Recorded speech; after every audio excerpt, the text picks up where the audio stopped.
And when you got that guy, man, you just believe in him. And I did. I said, man, do you feel really good about this? If you do, let's go for it. Man, I trust you. And, it's kind of what we did. And so, again, he's earned the right to have that. And you got to, again, you win football games with your A players making A plays and A moments. And, obviously Kyle has proven now over the course of time here to be able to do that a really powerful way for us.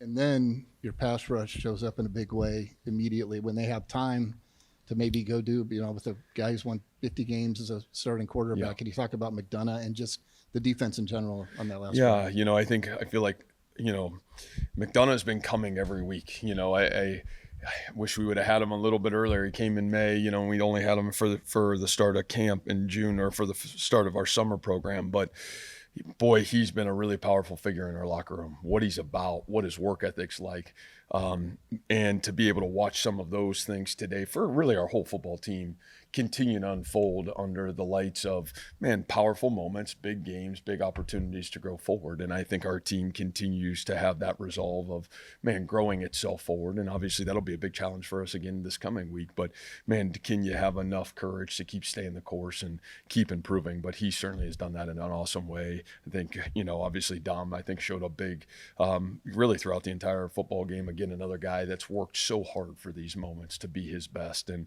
we'll need that to continue forward.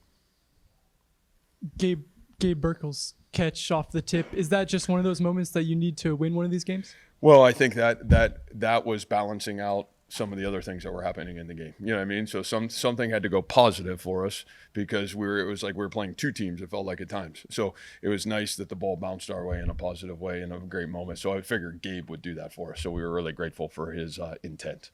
Did you feel like the ability to stop the run in the first half compared to the second half was one of those differentiations? Yeah. I think, again, I thought our ability, we were going to have to do that really well in the football game. And, we were more consistent at times than other times in the game. But when we needed to be that most, I thought we did a really good job. You talked about it or mentioned it feeling like you were playing against two teams, but I'll let that linger. But let it linger.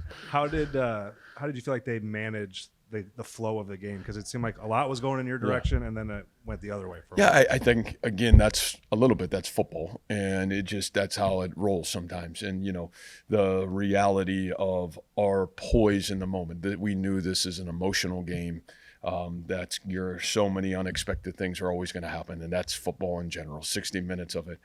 And that's where I really am proud of what I've watched this football team for 9 months really pound away at their habits, who they are in the moment, having resolve when things don't go their way, and just having the ability to keep playing. And so I thought our kids handled themselves exceptionally. I thought there was great poise.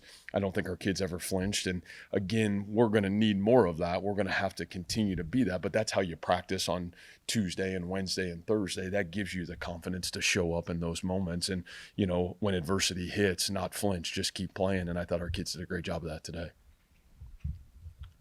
Kyle's kick being from 54, did that give you a little bit of deja vu after 54 last year at Kinnick?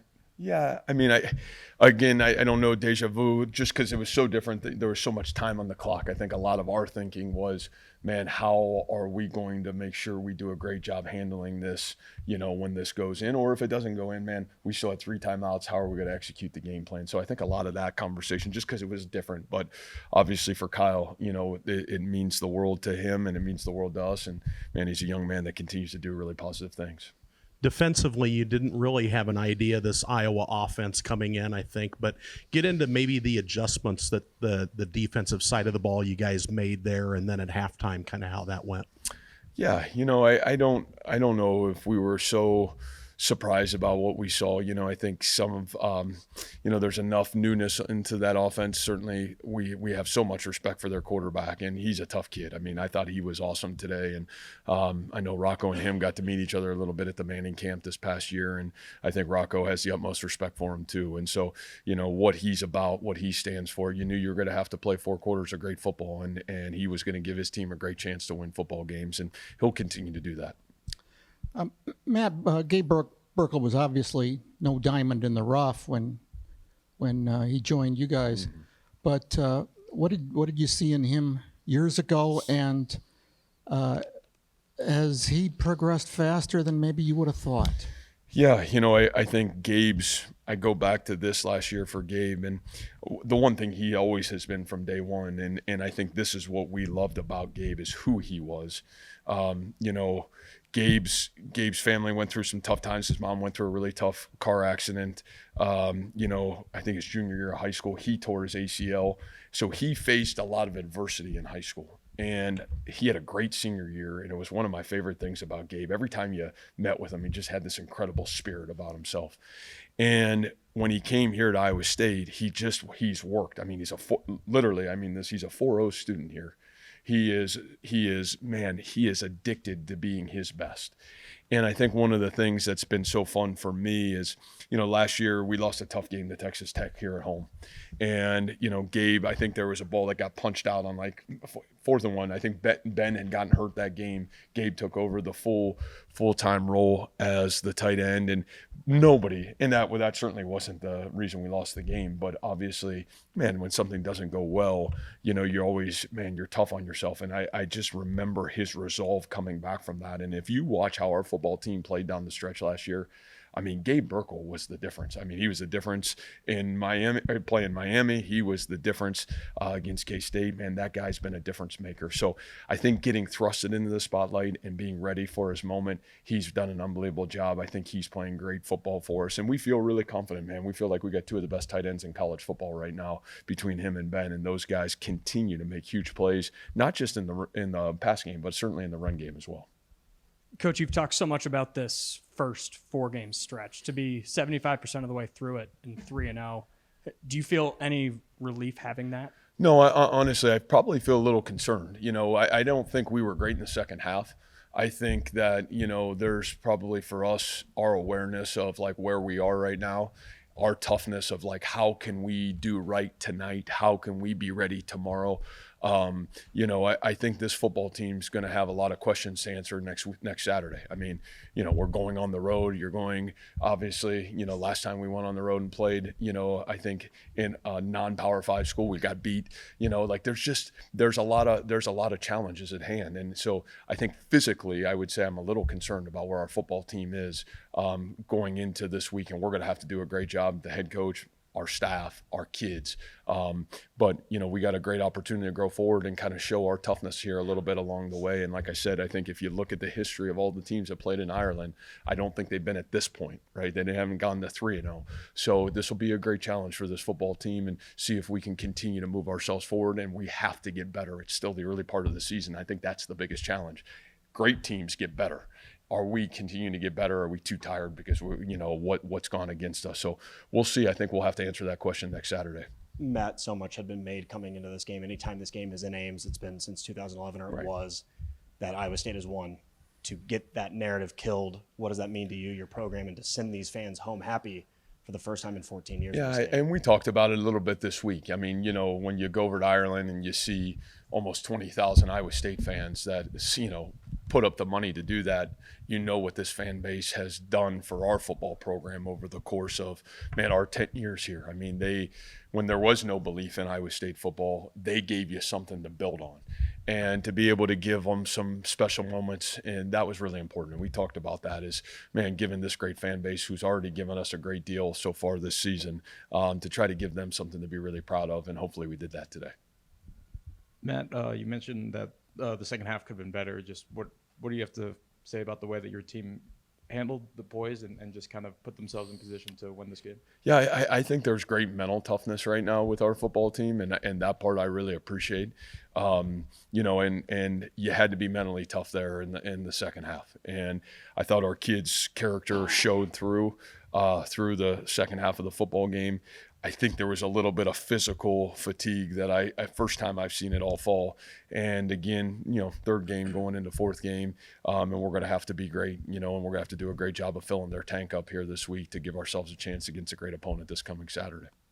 Hi, Coach. Earlier in the week, you talked about needing to kind of meet Iowa's consistency. Now that you've won back-to-back against them in 3 of 4, what do you think that says about the growth of your program over the last couple of years? Yeah, you know, again, I know I said this when we played K-State. You know, those are programs for the last 30 to 40 years that have stood for something, and Iowa's no different. What Coach Ferentz is about, you know, obviously what he's about to do is really special.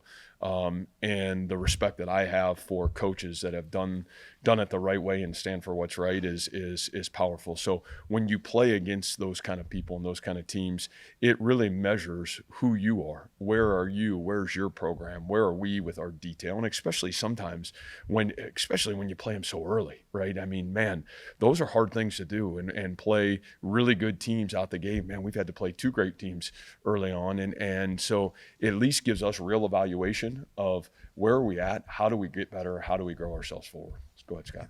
Matt, when you look at the last couple of years, you've been able to beat your 2 biggest rivals, or 2 teams you can really measure yourself against in Kansas State and Iowa.